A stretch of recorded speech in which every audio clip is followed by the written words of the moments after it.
Is that like your action? Yeah, whenever you're ready, you can start. Okay, I guess we can start by introducing ourselves. So my name is Cindy Pierce. I'm a senior in Sigma Psi, and I'm the chapter VP of membership development. And I'm Emily Costello. I'm a sophomore, and I am our Pan-Hellenic Recruiting Chair. So, and we're applying for merit.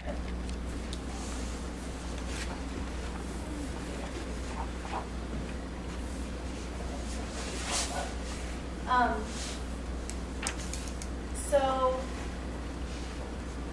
we worked a lot on citizenship this year. Kind of last year at this point, when we applied for the FIDA Cup, it was a lot of like asking for feedback, asking for like help with progressing, and we still like need a little bit of help, but I think that we have like a better direction that we're going in right now. So a lot of what we've worked on was kind of forming relationships with outside resources, and this was a theme kind of throughout all of the pillars, where we would reach out to other areas on campus rather than just thinking we can handle everything on our own. So in particular with citizenship, with service, we connected with Cecil and the VP of Service on Pan-Hell to kind of like ask for help with adopting a site, and specifically we kind of were looking at at gender issues in relation to that.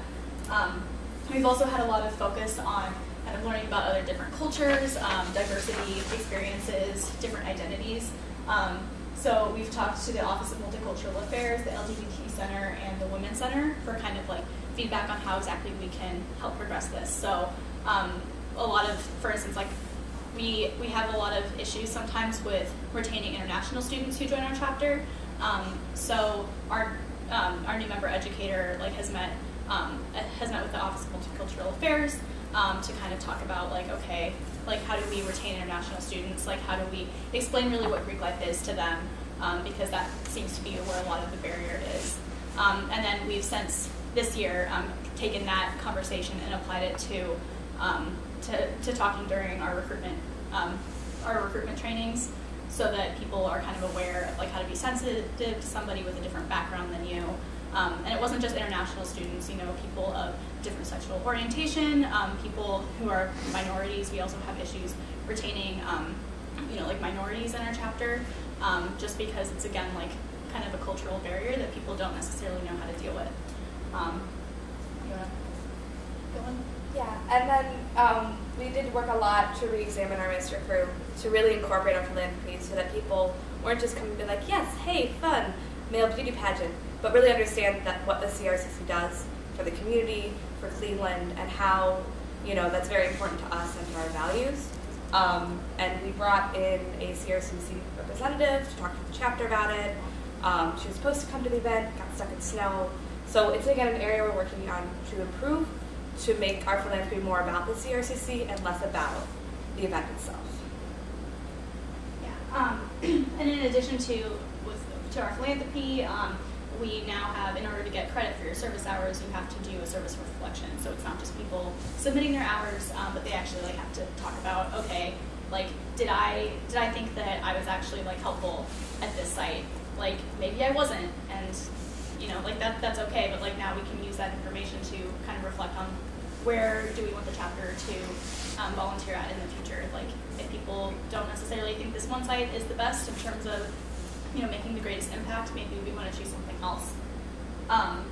So yeah, and a lot of the questions we're kind of working on answering is these last three. So kind of what type of impact do you want to have in the community? So what do they need from you? So instead of what they can give, what they can give us, what can we do for them is really kind of what we're trying to figure out. And then how do you understand the needs of the people you're serving?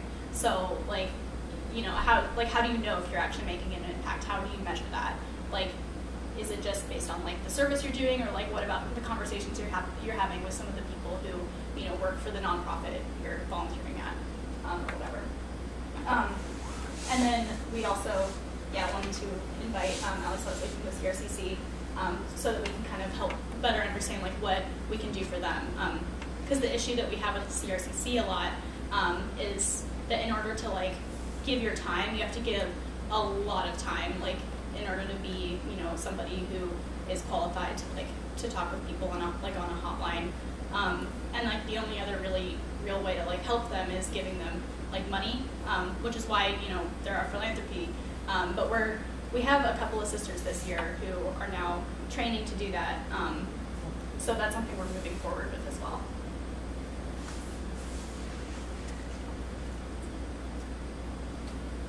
So with our service reflections, we have now required our members to not only do the 8 hours of service, but to reflect on every service opportunity they're participating in.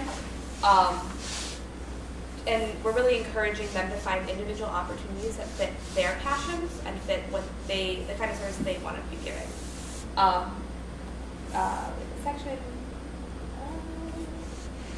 We really are like trying to get our members to understand that service is more than the hour requirement, and more about what you're giving to the community, what the community can get from you. It's something we're still working on. This is the first time we really implemented the reflection component, and we hope to, in the future, make it so it's not required, but it's something they're already naturally doing. But the requirement is to get them to start to think about that on a track. Yeah, and we do run into that problem because, like, okay, how do you make somebody, how do you make somebody reflect without kind of like making it, like mandatory like this, and when we're starting out, like, we can't really, so like we eventually want to move away from like forcing people to reflect, in kind of hopes that they'll like actually be able to do it in the future. But for now, this is kind of like, this is a huge step forward for us, because it used to be just like, you submit your hours. We had a lot of sisters who just didn't do their hours anyway, and like nobody, like even like there wasn't an accountability system for it, which we've implemented this year. So we implemented an accountability system in the bylaws the past year, in order to kind of work toward that issue of people not doing their service. But then we kind of found that there wasn't really like, the penalty was that you have to do I can't talk, I'm sorry, but you have to like make a service event equal to the amount of hours that you miss. So like you have to plan a service event. We kind of wanted to stay away from fines. We wanted it to be more kind of about educational experience. But then nobody was actually doing their events because there wasn't a penalty for you if you weren't doing it. So this year we implemented our minimum expectations of membership, which is kind of spanned across, again, all of the pillars, but specifically with service, it makes it so that, okay, now you actually have to do this event or else you'll be put into bad standing. Because service is important. Service is something vital to the functioning of you as a Greek organization. So that's something to kind of help people understand that a little bit better.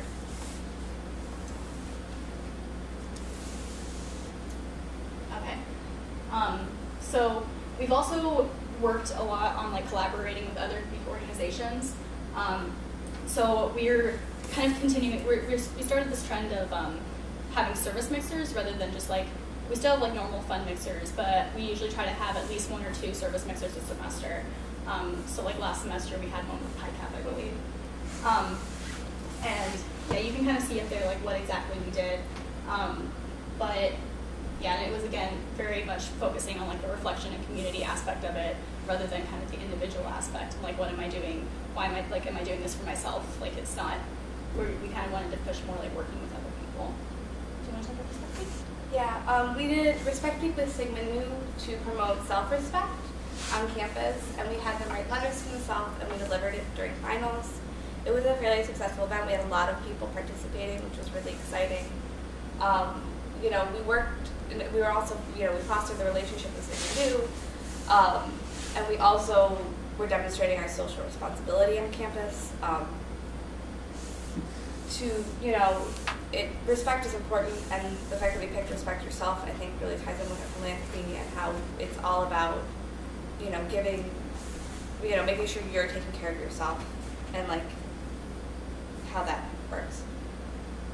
Yeah, and I think again here you kind of see like we're like reaching out to other organizations and like other resources rather than just trying to do everything on our own. So like Respect Week was something put on by like Town Hall and IFC, but we wanted to use that venue in order to like actively be participating in the community, and then same with the service mixers, reaching out.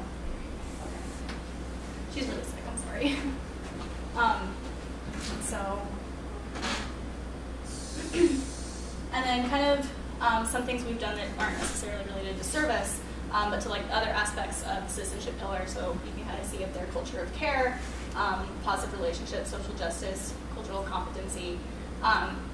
So we had safe zone training, which actually we kind of tied into recruitment a little bit, kind of in terms of, you know, understanding exactly like how somebody, if somebody's different from you, you know, how exactly you should interact with them, like what's appropriate, what is inappropriate, and really just kind of increasing your awareness of, you know, issues that you may not have necessarily been exposed to in any other way.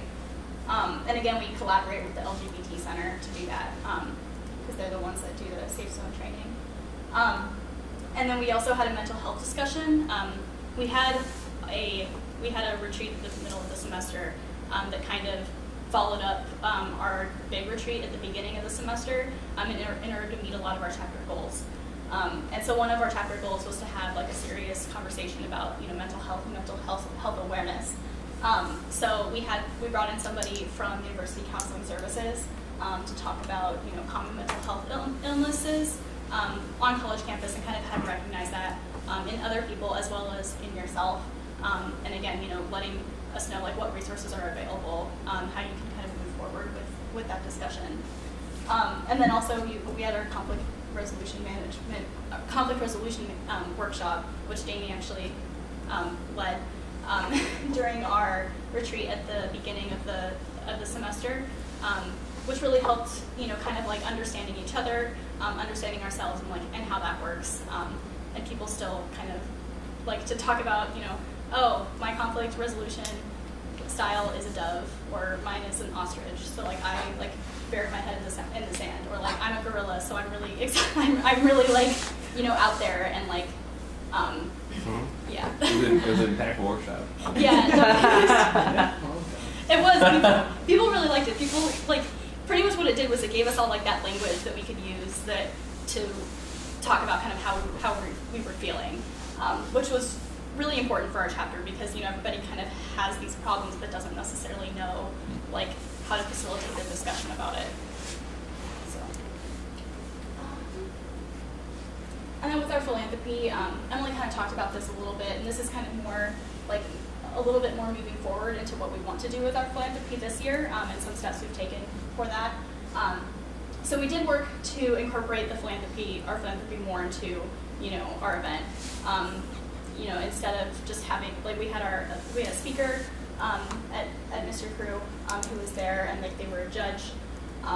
There were some issues with like getting people there, so they came in late. But it's really important to us to like further look at like how exactly to incorporate the CRCC into Mr. Crew, and how to like tie it in. So kind of in the future, we're kind of thinking about maybe having a question. So we usually have like a funny question at the end, but maybe having that question be something about, you know, tell us about, you know, an impactful woman in your life, or something like that. So that's kind of the direction we want to move forward in. And we also are collaborating with Alpha Chi Omega this year to do Walk a Mile in Her Shoes, because our philanthropies are very much linked. And this is, again, you know, reaching out to other organizations. You know, like, why would we have our own separate event when we can just, like, you know, collaborate on, like, a single event and make it, you know, really great, and facilitate those positive relationships. So, and we've always wanted to do a philanthropy event in the spring, so this year we're actually doing that, which is really great. And we also have incorporated this year, like, a philanthropy requirement. So, like, you have to go to 2 philanthropies of another chapter, which there's a lot of philanthropy on events on campus, so it's not terribly difficult to do. But, you know, like, it's again encouraging those positive relationships. You know, why would people come to our philanthropy event and support our cause if, you know, we're not supporting theirs? You know, like, all of these causes are important. So we really want to encourage people to get out as much as they can, so that they can hear more about what other people's causes are. And as far as standards go, so we kind of have chapter-wide and individual standards.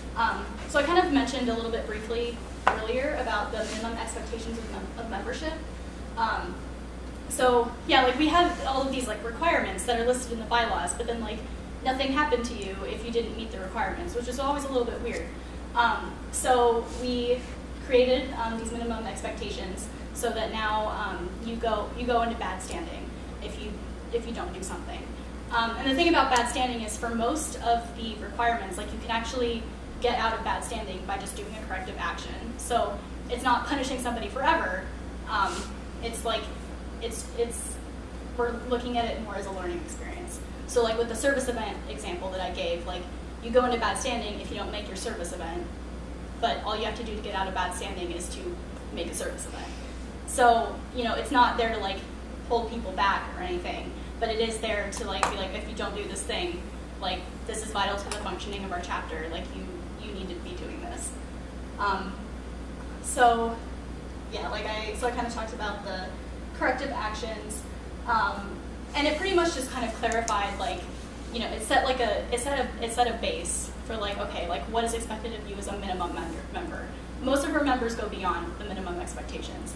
There are like, you know, some people that like just want to do the bare minimum, and that's fine.